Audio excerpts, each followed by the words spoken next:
নমস্কাৰ প্ৰিয় শিক্ষাৰ্থীসকল, আসাম পুলিচৰ আন এটা নতুন ভিডিঅ'লৈ স্বাগতম জনাইছোঁ। মই মনোহৰ ছাৰ আৰু মোৰ চেনেল মাষ্টাৰ অফ গ্ৰামাৰ।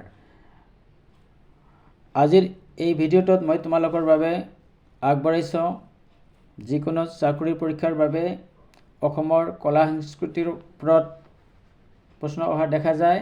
আজি মই অসমৰ কলা সংস্কৃতিৰ বিষয়ে তোমালোকৰ কেইটামান অতিকৈ প্ৰয়োজনীয় কেইটামান MCQ লৈ আহিছোঁ।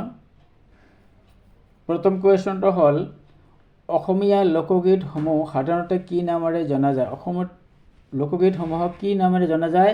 ইয়াত চাৰিটা অপশ্যন দিয়া আছে: বৰগীত, নাম, বিহুগীত, ঝুমুৰ। এই চাৰিটা অপশ্যনৰ ভিতৰত কোনটো শুদ্ধ হ'ব? অসমীয়া লোকগীতসমূহক নাম নামেৰে জনা যায়, গতিকে ইয়াত শুদ্ধ এনচাৰটো হ'ব অপশ্যন খটো, নাম।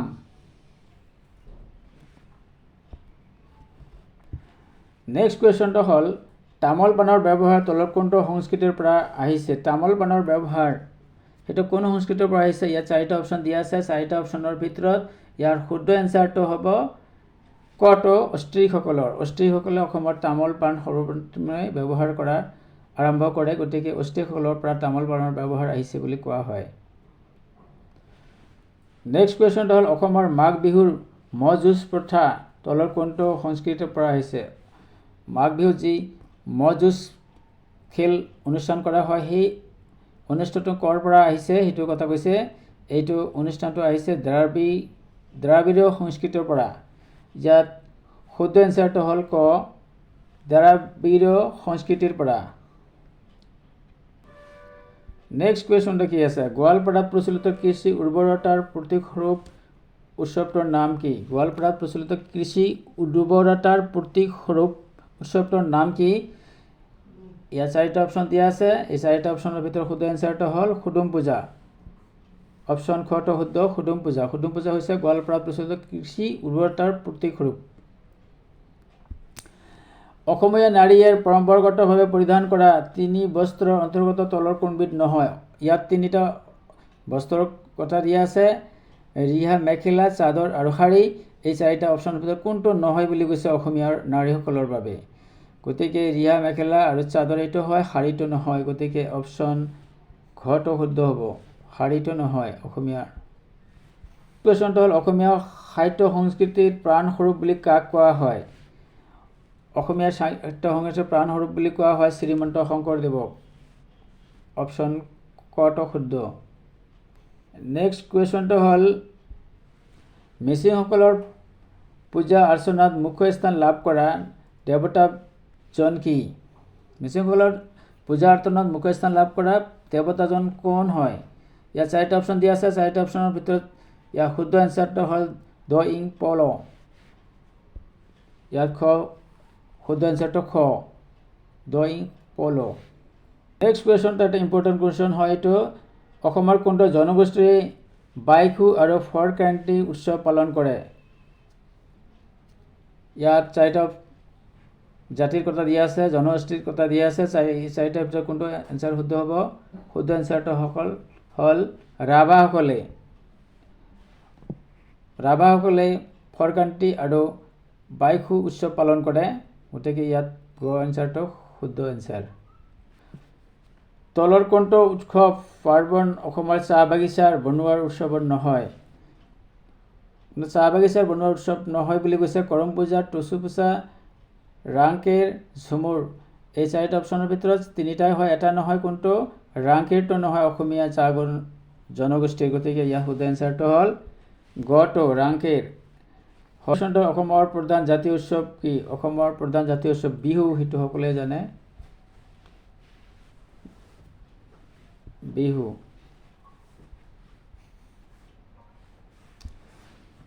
চগ্ৰ, মিছুৱা আৰু লেথুন কোনটো জনগোষ্ঠীয়ে পালন কৰে?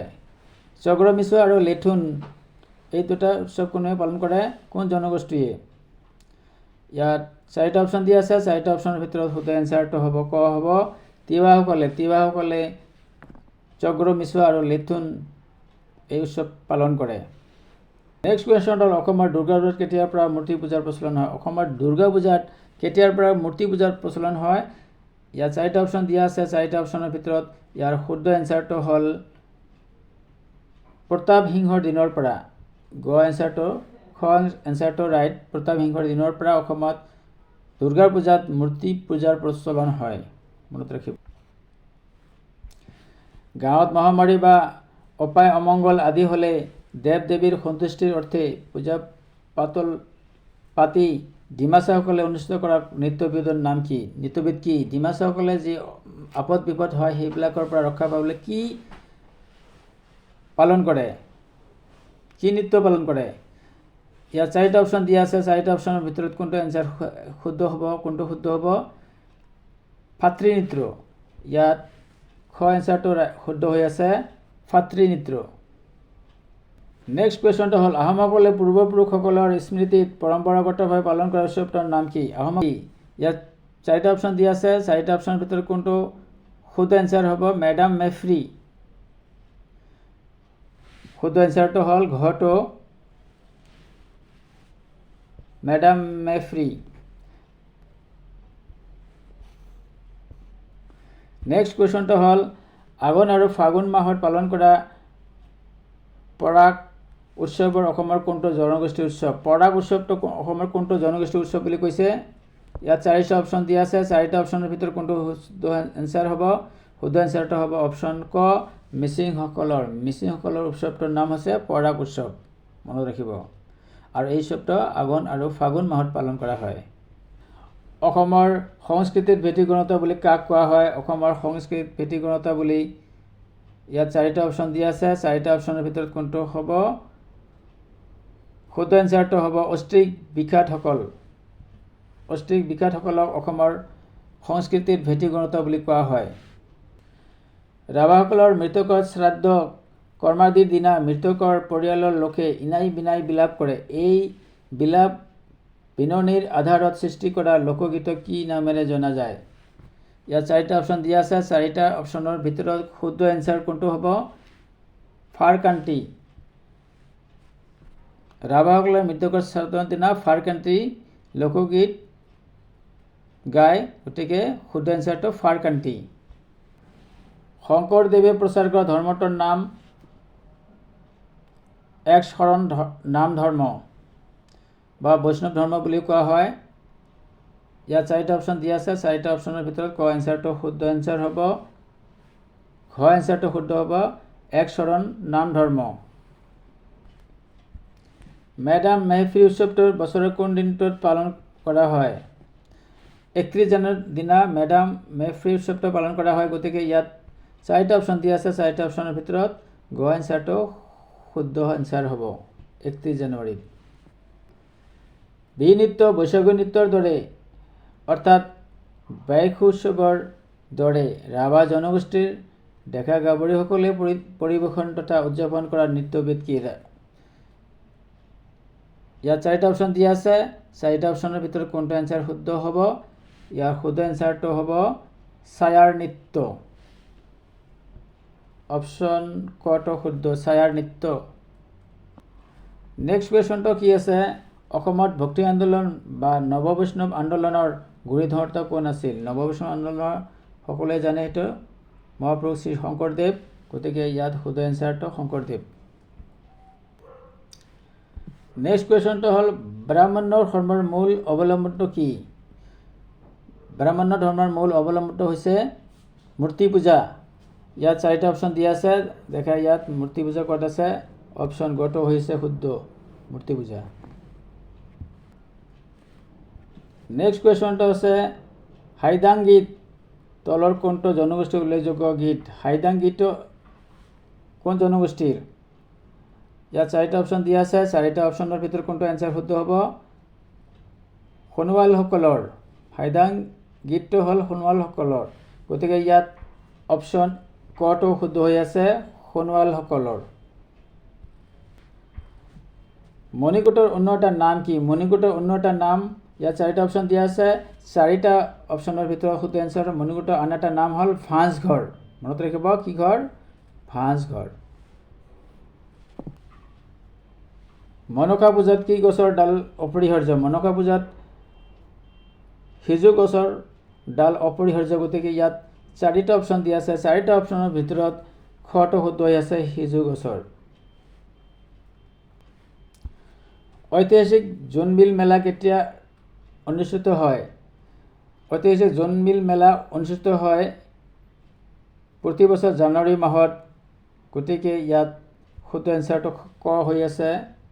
প্ৰতি বছৰ জানুৱাৰী মাহত জোনবিল মেলা অনুষ্ঠিত কৰা হয়।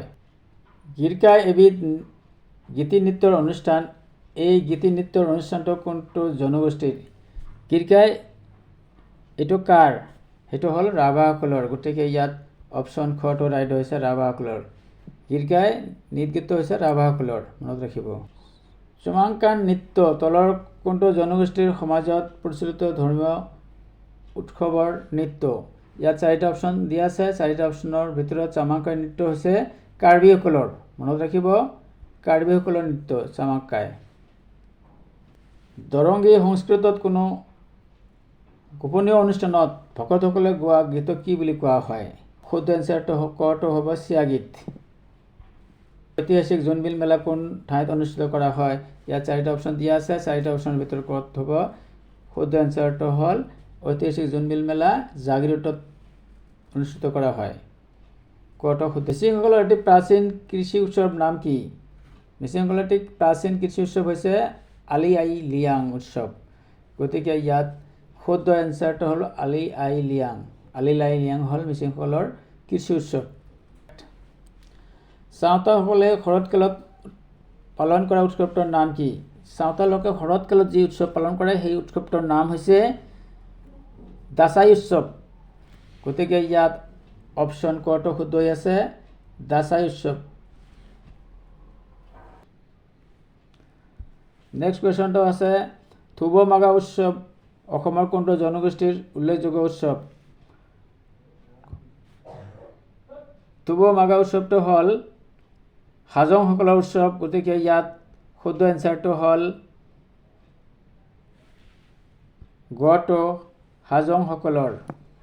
লিয়াং উৎসৱত কৰা নৃত্য কি বুলি কোৱা হয়? আলিলাই লিয়াং উৎসৱটোৰ নৃত্যটো কি বুলি কোৱা হয়? ইয়াত 4টা অপশ্যন দিয়া আছে। 4টা অপশ্যনৰ ভিতৰত কোনটো অপশ্যন শুদ্ধ এনচাৰ হ'ব? গুমৰাগ পাকছ। গুমৰাগ পাকছ।